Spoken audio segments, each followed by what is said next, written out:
What's known about Stephen Smith's death? Stephen Smith, who had a twin sister, was openly gay in high school, and in 2014 they both graduated from Wade Hampton High School in South Carolina. One of their classmates was Richard Buster Murdaugh.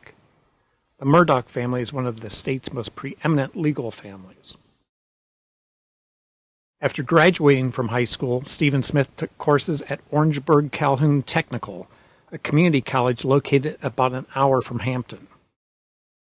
On July 8, 2015, at 3:59 in the morning, a 911 call was received by the Hampton County Communications Office of a body on the road.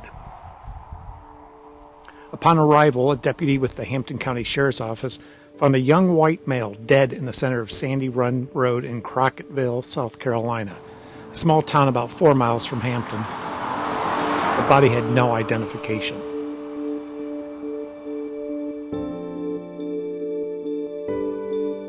The body would later be identified as 19-year-old Stephen Smith. Police initially thought that Smith was a victim of a homicide because of the severe trauma to his head, and not a hit and run because there was no vehicle debris. No skid marks, no broken glass, and his injuries were not consistent with someone struck by a vehicle. Nothing about this case from the very beginning pointed towards it being a hit and run. In fact, the South Carolina Highway Patrol report noted that Smith's shoes were loosely tied and remained on his feet. During their investigation, officers with the Highway Patrol believed the Murdaugh family may have something to do with Smith's death, but found no proof. In the preliminary autopsy report, the pathologist, Dr. Aaron Presnell of the Medical University of South Carolina, noted Smith was possibly a victim of a hit and run. His injuries a result of being struck by a vehicle mirror, possibly a logging truck. After a year, the case went cold.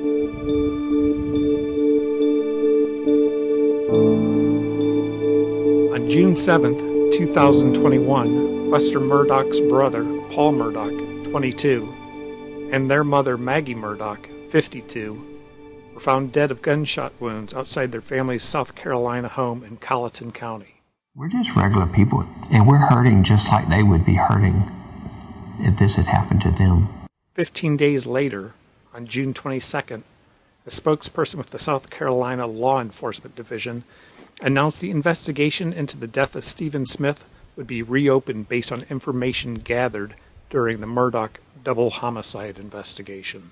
Well, it's not going to bring Stephen back, but I will have a peace of mind.